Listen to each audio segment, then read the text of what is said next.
ale be nyata kpɔ xɔxɔ nyateƒe mea miatɔgbewo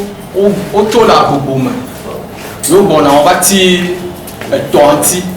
eye woti tɔ ŋutia wonɔ gã didi ɖe hafi yovoawo ne va va yewo ne va ɖe mɔto wo gbɔ ke wo ɖe mɔto wo gbɔa ame yiwo nɔ titina ame ɖewo trɔ gbɔ ava mɔto ke woyɔna mɔto be gati mɔto yewo nɔ gama mi nɔ gama keke hafi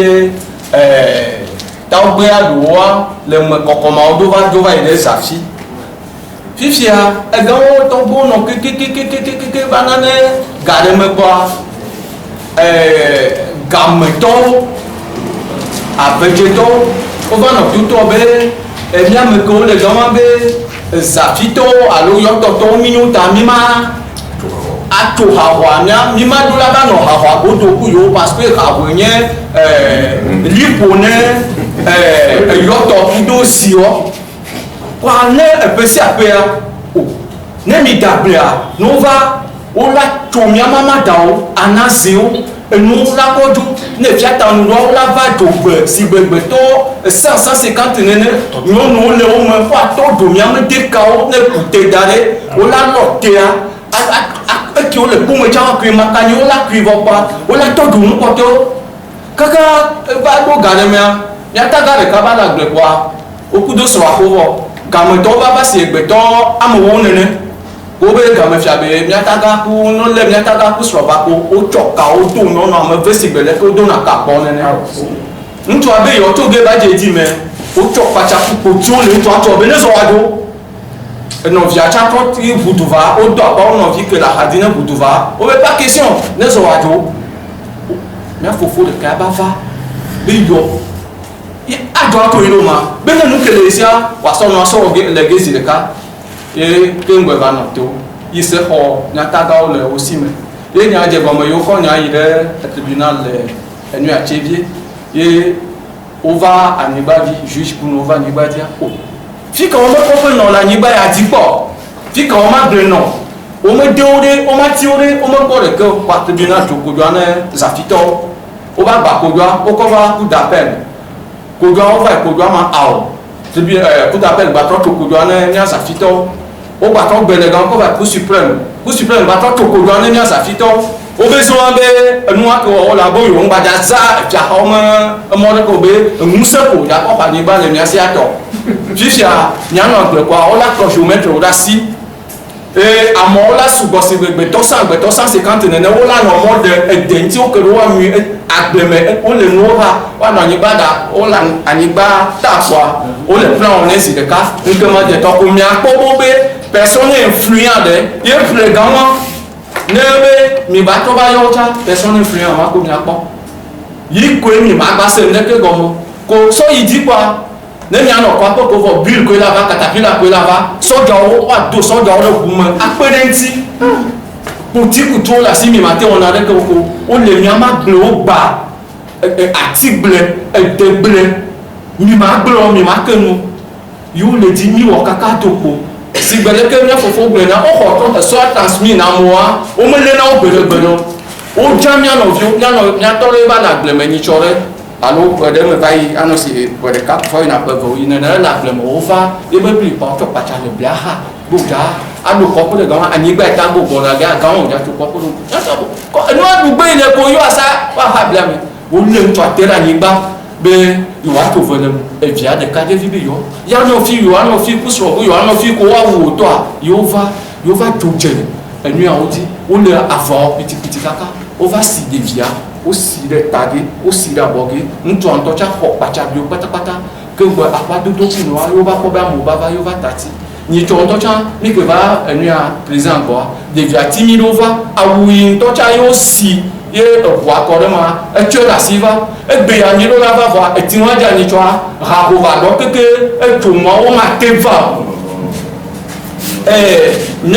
no va ko wa to do mi ama ko pe ya ko fo ya le dia Belka bova o to do me kope o to do me bliva so kwa mo pata o de mo le unti nyonwa zokoko ligo kaka butuva kope bu me nyonu bu ba to avo ko tona nyonwa yo le no wo tamatama kaka porte officiel ministre on tonson o ba ple anyiba o me nyo o lo nyo kasia ga mafia agle omiga nyo dune e mi do mi to ma gle ga fifia mi ba te do na ministre wepi na omenyo o no mi ama gbe odo ne o ba do afiro kwa be mi ne de mi amete ku no odo ne egbene to le ga na omenyo ne no do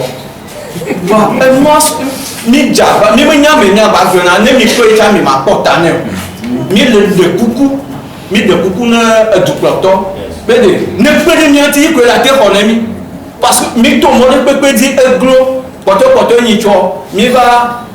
Niato a mes petits me refia. Mi me niafi on to que va monter coup de ministre va monter coup de pas mo va me comporte pas on va de porter à me donner me mon pas ya ma ojo pas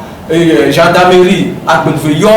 petits me refia be nene le se passer le il me zone ma be ne yine ba pora be de ni ka le jojo ma petits me refia cho me chami yo que ne o ne va do gama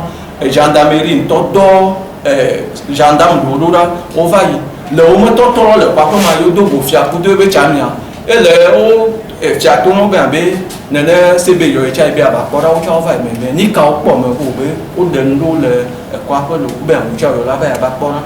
yo yo ba ko ma après o ba na rapport enu a CBA e yo na rapport CBA ba mo gbe do mo CB to ba na convocation yo o gbe ba enu a gendarmerie a ko vo le ko lo yo le fia kudo ebe chamia elegance le ka yo lo ko va chevie les filles pourquoi va chevie mi me nya o lo bo ko va lo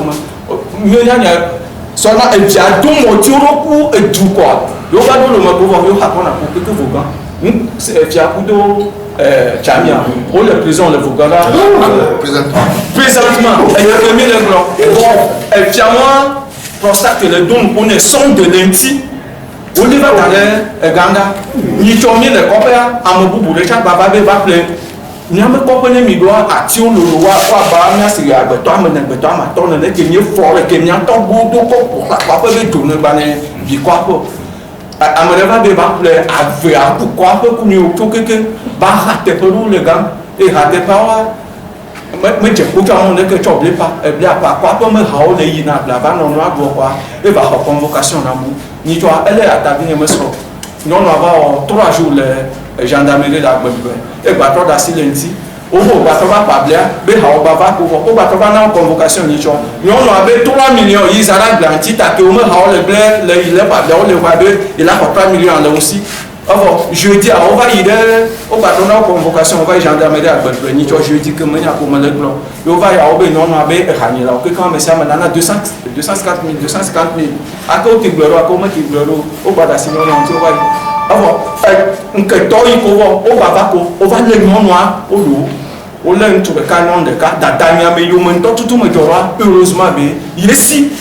à me porter aussi au la maman fait américain le dépodia au double vient que comment tu le tu sortir là ou le gendarmerie à Belfort qui autour le grand pourquoi va faire le chevalier présentement que n'y a le blanc mi me nya le ke mi o mi de kuku na enu a mi amodu ko to be de ne pere mi antin me ne ne mi me nya fi mi ayo e ga ko di mi ata gbi ta goro keke ba di mi ata o keke mi le fo nde ke ba ni mi o enya me pa na ha to fi ata yi noa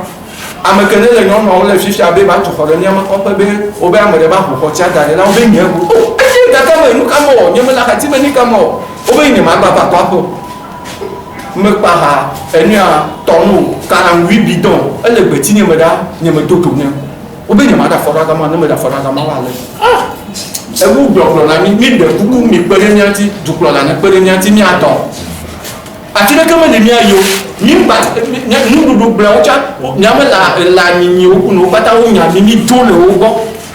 ni me nya de mi o mi de kuku na président na pere nyanti mi pere nyanti mi me te le ti no mi me te le nu do mi pe le nya ti président ne pe le nya ti no nya ne mi ne nya cha ne mi po e ve ne mi nu ti ne mi nya be to bo yo mi nu a pe Il y a des